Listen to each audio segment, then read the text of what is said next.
Hi, my name is John Wu, and I'm delighted to introduce our honored guest. Sam Brownback has always spent his life in the service of others. He was born in Parker, Kansas, and raised on a farm where his mother and father still live. He was a leader in high school, in Future Farmers of America as a state president, as student body president at Kansas State University, and president of his class at the University of Kansas Law School. Senator Brownback has served as a White House Fellow in the first Bush administration and was the youngest Secretary of Agriculture in Kansas history. When he was 38, he was elected to the House of Representatives with the Republican Revolution in 1994. And in 1996, he was elected to the U.S. Senate seat held by Bob Dole. Senator Brownback has always felt passionately that we must defend and promote traditional marriage, confirm judges who will interpret the law and not legislate from the bench, protect and renew our American culture, and to defend human life at every stage of the development everywhere in the world. He is actively engaged in stopping genocide in Darfur, incentivizing drug companies to find cures in neglected diseases throughout the world, and spreading democracy and human rights around the world, especially in North Korea. He is the author of the North Korean Human Rights Act. 50 years ago, Harper Lee, in To Kill a Mockingbird, introduced a character, a Southern lawyer named Atticus Finch. Atticus defended the human and civil rights of a black man in the segregated South, where people were indifferent to such rights. Atticus Finch was a fictional character, but in Sam Brownback, we have a real-life Atticus Finch, one who has fought for the dignity and rights of every North Korean refugee. And Senator Sam Brownback also authored the North Korean Orphan Adoption Act. And as always, whatever Senator Sam Brownback touches turns to magic, because that one bill started a spark which grew. And all the interns that are here today, standing beside me, and there's so many of them, they couldn't come up here. They all came to Washington, D.C. from every part of the United States to knock on the doors of our congressmen to ask them to help sponsor and pass the Senate Orphan Adoption Act, which our Senator Sam Brownback has done. And as always, he has been so instrumental. He is a man of God who has been a friend to the KCC since our foundation back in 2004. And at this time, it is my honor and pleasure to introduce to you our Senator, Sam Brownback.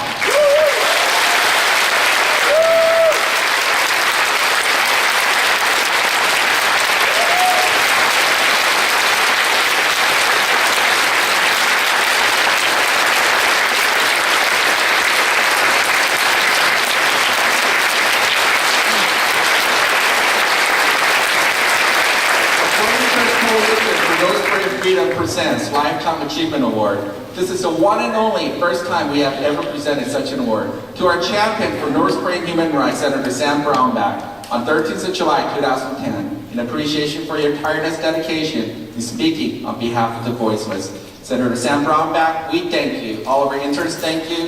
And everybody out here, the 2,500 members of the Coalition, thank you from the bottom of our hearts.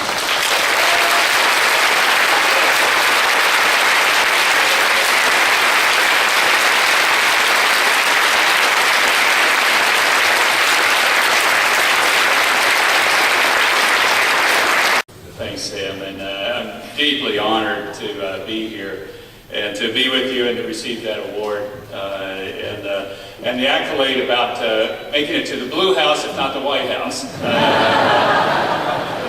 That'd be great. That'd be wonderful. I have to recognize two people here tonight. One was a gentleman that was a staffer with me for a number of years that really helped a lot championing these issues, and that's Sean Wu. And so I'm coming. Sean, you got to stand up because he really carried the load.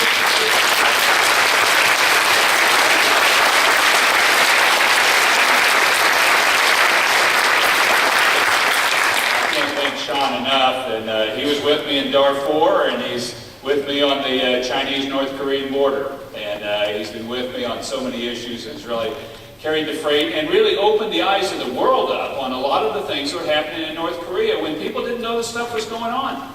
And yet the Korean community did, but it wasn't getting out. It wasn't, the rest of the world wasn't hearing about it.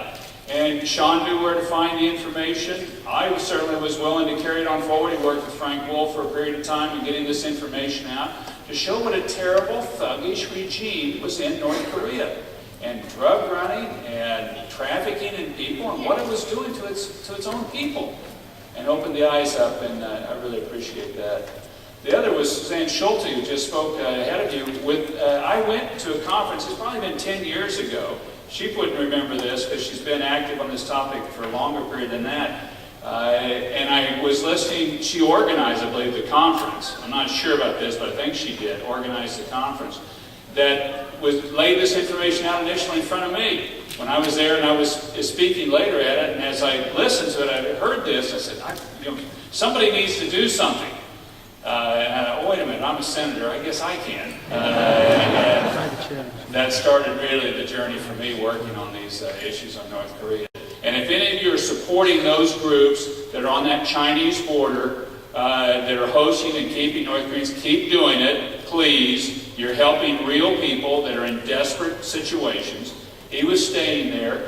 The missionary, although, would get him up at 5 in the morning every morning to pray, and he didn't believe. But, look, I'm staying here, and so he's making me get up at 5, and if I don't do this, I don't have any place to stay, so I guess I'll get up and pray at 5 in the morning. I don't know if any of you have done anything like that. I wouldn't suggest that you have. But he finally said one morning, he said, God, I've got to know, are you real or not? Are you there? And he said he was just filled with this sense within him of God saying, I am your Father, I am your protector, I have been with you all along. Amen. And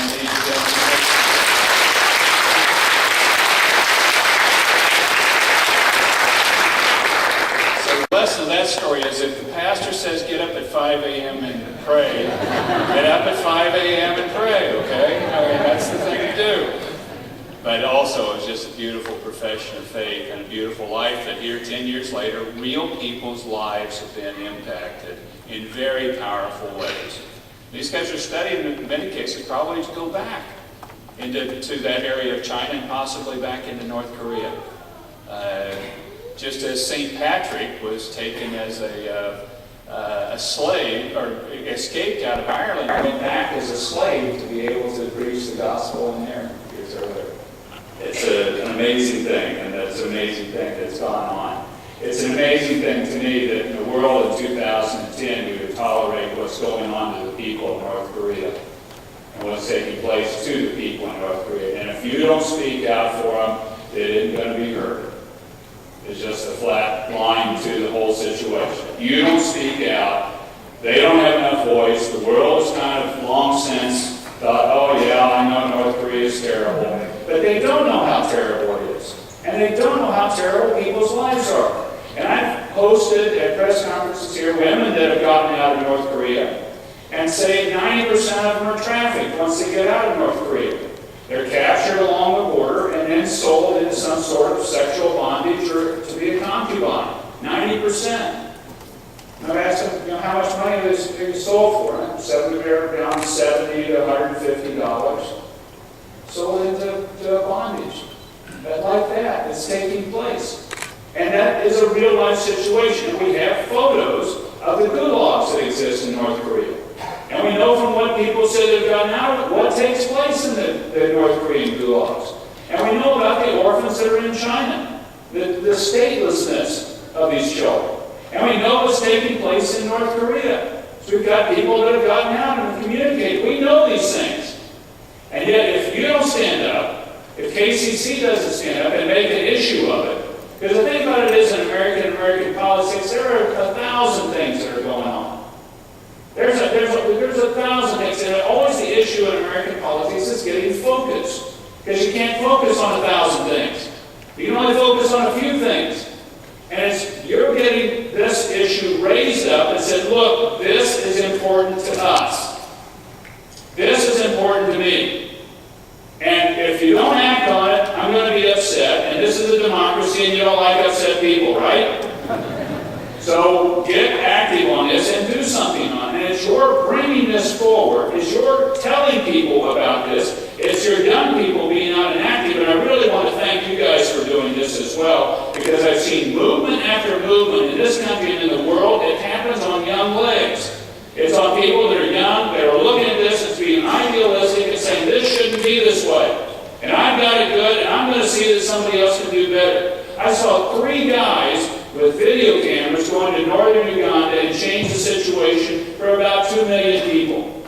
On the children that are night commuters that were having to go in and commute because of Joseph Kony and the Lord's Resistance Army was going through these villages and taking young children into child soldiers. 3 guys with video cameras made a movement out of this and changed it, and that situation is different today. And what can you get done? By your activities and your efforts. And what can you get done by your advocacy and by your prayer? That North Korean Human Rights Act would not have passed but for your prayer. I remember when it passed, I was carrying the bill, and it was at the end of the session, and it was just kind of getting lost. And we weren't getting it done. Remember this one, Sean?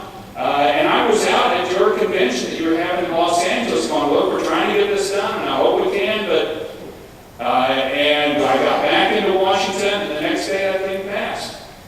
And you guys have been operating.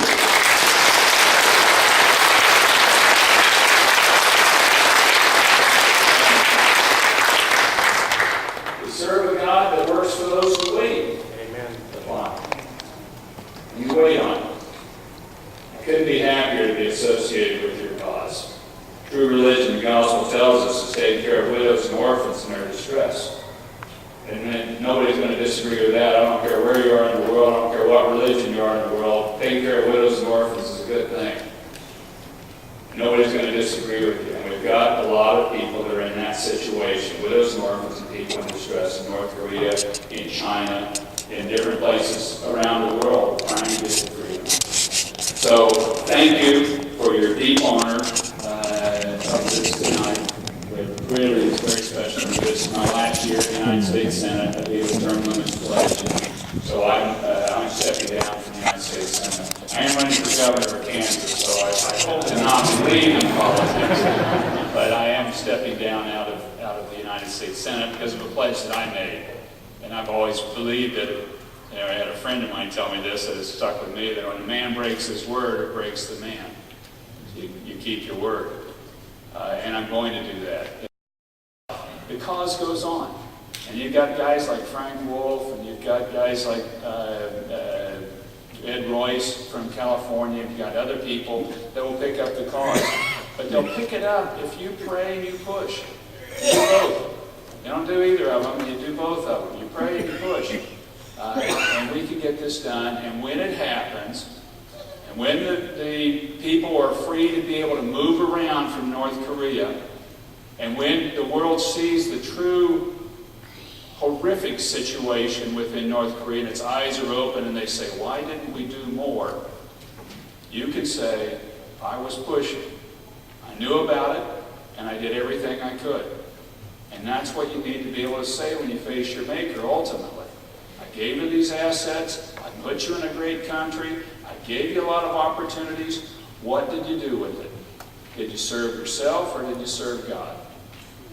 And I see a lot of guys leave political office up here kind of saddened about it because they look back and they did everything to kind of get reelected. And they look back and they say, well, I wish I would have done this or I wish I would have done that. Don't be that way. When you get there and you face your maker, be able to say, I did everything I could for what I thought your cause was. And that's what I hope to be able to do. Good night. God bless.